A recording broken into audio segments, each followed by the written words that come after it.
Hello guys and welcome back to the hit or miss Doctor Who reviews channel. Today we take a deep dive into Village of the Angels. Ah no, where's the visual gone? Ah well, some of you will say that's better anyway. I've decided to get series 13 done and dusted as soon as possible before moving back to series 1 and the Christmas invasion just before Christmas. So strap in, because my schedule for the next 3 weeks is going to be packed. For now, enjoy my review of Village of the Angels. First of all, we get introduced to Jericho and we introduced to Claire in a Hyde-like fashion. I've seen a lot of people say Jericho deserved a spin-off show, but really? When he's like this? Help me! Yes, of course, my dear. All in good time. He's a confident, stubborn guy and people just swoon over him and be like, spin-off material. Whilst we also have Vinder and Belle in another subplot just doing their thing, why not give them a spin-off? They have much more potential, or at least we thought they did, at this point in the series. I didn't like the angel scene in the TARDIS initially because I felt too much was happening, but in retrospect, I think the only real problem is the music and sound effects being way too loud, which would have given me that impression initially, to be fair. The dialogue is truly drowned out in this instance. The first real time has actually been intrusive on the dialogue for me. Plus, the trio have a super long question-driven chat whilst the angel is causing unknown havoc in front of them. Like, we don't need this question from Yaz. We've got the TARDIS. Dimensional compression should eject quantum life forms. But the TARDIS is broken and time's out of sync, so how can we be sure it's going to work? Just do it if you know what you're doing. When the Doctor went to save Donna in The Runaway Bride, the Doctor didn't have any second thoughts on whether it would work. He just did it, and the TARDIS couldn't fly for a few hours. Whereas in this episode, we have a Q&A with the Doctor whilst havoc is ensuing in front of them, and then the TARDIS is incapacitated for a while because of it. Also, split screening like this in Doctor Who?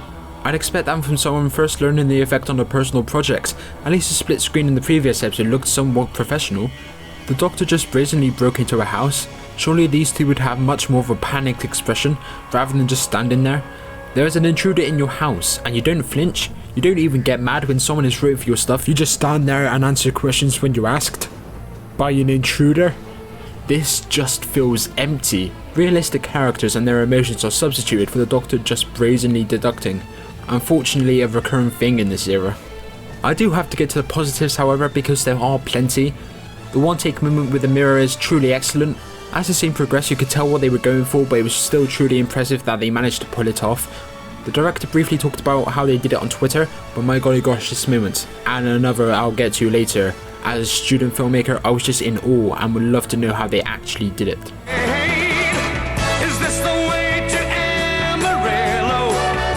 And we get to see more Yaz question like her previous occupation would dictate. It's nice to see Channel listen to audience feedback to the previous two series critiques and incorporate Yaz's profession in order to give her some character. That we just remembered. The Scarecrow moment was superb too, from the jump scare of the angel taking a massive jump to the light flickering and then the final jump scare where they incorporated the light into the scare. Quite ingenious. The subplot of Belle in this episode felt like a waste of time when I first watched it, and now with hindsight for the rest of the series I was dying to get back to the angels. It does establish that Passenger withholds an endless prison, which just get brought back in the finale, but I'll save that for my episode 6 review. Jericho is then sent to the basement and we get to see this really eerie moment with the angel looking at him through the back door's window. I'll get to it again later, but I just love when the weeping angels aren't weeping when in pursuit. Plus, the angels ringing the doorbell is angels laughing level of scary. It was a great inclusion. However, in Flesh and Stone, the weeping angels were able to turn unturnable clamped doors, but they spend several minutes banging on the door and ringing the doorbell while the Doctor and Claire speak for an eternity. Speaking of that episode, however, it was nice to see more Moffat stuff be brought back because a lot of this era is just RTD references.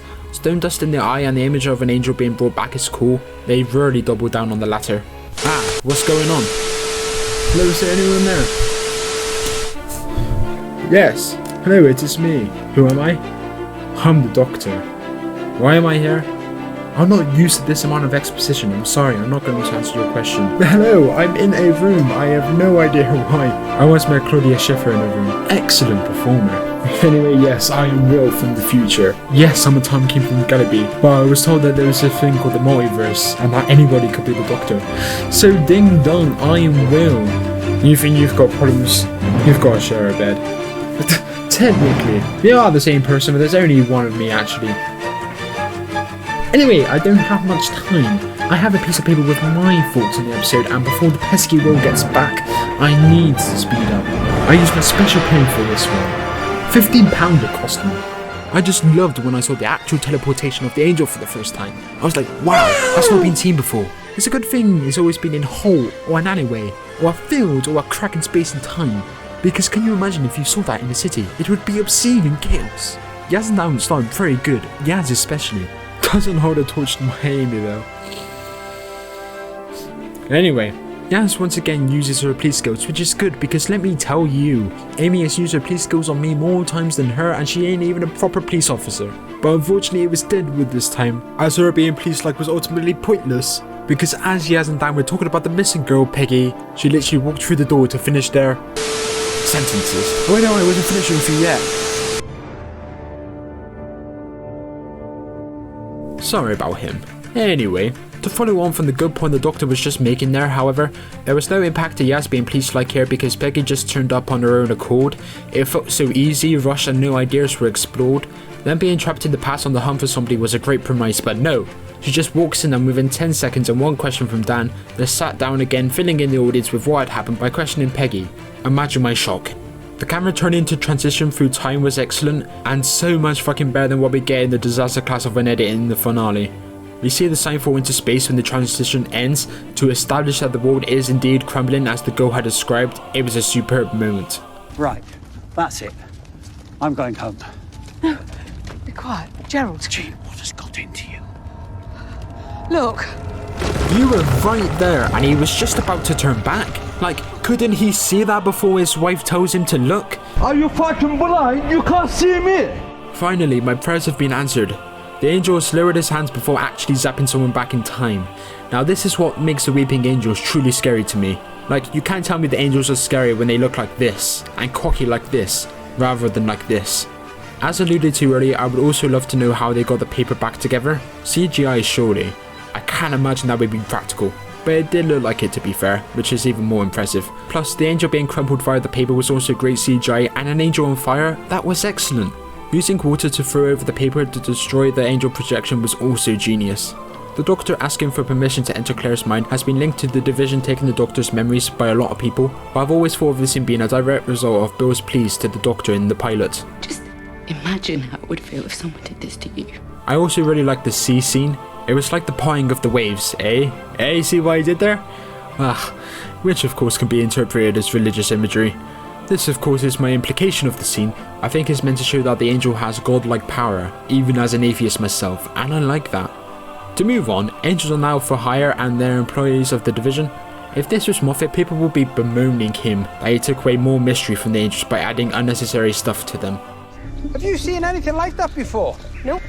And do you think we're on Earth or in space? And how do statues do any of this? And why would they want to? And no questions, Dan, I get it. I'm sorry, how many times has similar been said in recent series now? I feel one of the few people who denies this era has an unprecedented amount of exposition through questions.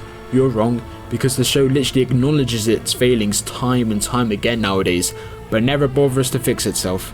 When it boils down to it, why are the angels after everyone when they're only there for Claire and then the Doctor? The weeping angels have no purpose other than to get the rogue angel and then the Doctor back to Division, so why are they randomly sending people back in time?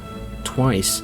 I'll tell you why. There is no reason, it's just to drag out whatever subplot Yaz and Dan even have at this point. And how come the angels can just freely talk now? There's no explanation unlike in the series 5 two-parter.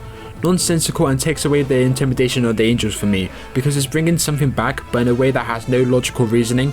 The angels can now just talk, they don't need to extract anything from humans in order to do so.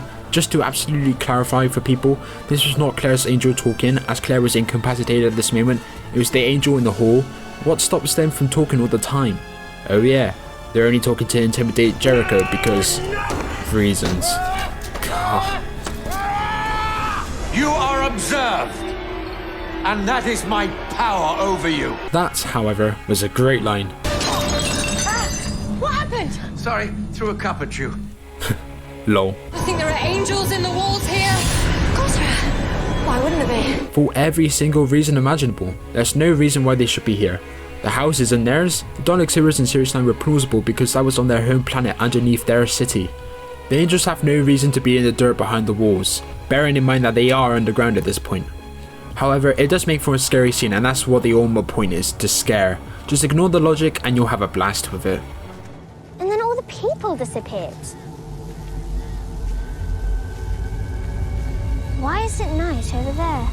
Again, something that big, surely it would be the reason you're walking in that direction in the first place. But nope, it's a happy accident apparently. That's what makes this episode so frustrating. It has some great ideas and some truly well executed moments, but like quoting a Villa Diodati, it's all for show with very little substance and logic. But you don't get back to 1967 for a long time. Because I'm you, Peggy. Nobody was, or at least I wasn't, surprised by this revelation. They look similar and they had a sequence at the start where it's heavily implied that the woman was an elder version of her, because it was a missing girl and it was an elder, similarly looking woman acting the repercussions of that night. Penelope McGee was wonderful as older Peggy. She deserved more because she had the potential to be the best thing about this episode. The exit's the other side of the Angel. It's narrow, but we can get through. If one of us keeps eyes on the Angel at all times, Professor. Cheers, Jeff. When I say run, run. Second Doctor reference. Why didn't the Angels extract the Doctor now? What are you waiting for? The episode time slot to be fulfilled. Most of these explanations you don't even need in retrospect, so to me it is pointless dramatics. However, to end on some positives, the VFX shot of the Doctor transformation into an angel was superb, and I think it would be very, very, very hard to dispute that. It's phenomenal, and one of the best Doctor Who moments of the revival, and to me is absolutely the best cliffhanger of the entirety of Series 13. It's just the build up that's a bit pointless and makes it a chore to get to. And for the first time ever we get a post sort of credit scene too. I'm still really invested in Vender and Bell, and spoiler alert, these two are just ordinary people with no real stakes other than to get back to each other. So it's literally a case of what you see is what you get with them. No big twists, and I can actually appreciate that watching this back now even more. It's a race across time for love, and I've grown to love Vinder by this point of the series, so I'm glad we got this moment. Another emotional beat towards the end of the episode, similar to how episode 3 ended. I would have liked to see more of these two across the series and perhaps a bit less of the Grand Serpent to make room for them. In fact, get rid of the Grand Serpent altogether, as he ultimately had nothing to do or contribute to the arc of resolution. But yes, great scene, I love it. So, is it a hit or a miss? Village of the Angels is a conflicted one. On my initial viewing before the context of the rest of the series, I thought damn, that was good. The Angels were on top form, the ideas were innovative, and they made the Angels truly scary again. But the subplot was a bit naff and boring, wasn't it? Upon a rewatch, going into it with a largely forgotten memory of this episode, I was going into it with a clean slate. I felt similar, but being in review mode, I had to dissect it as to why some elements worked and why others didn't. Looking back now, I think I have justified why it felt like that initially. The adrenaline of the Angels being scary again and perhaps scarier than ever really caught me off guard, but the problems I thought initially are still around, and a lot of the logic around the Angels does not withstand scrutiny.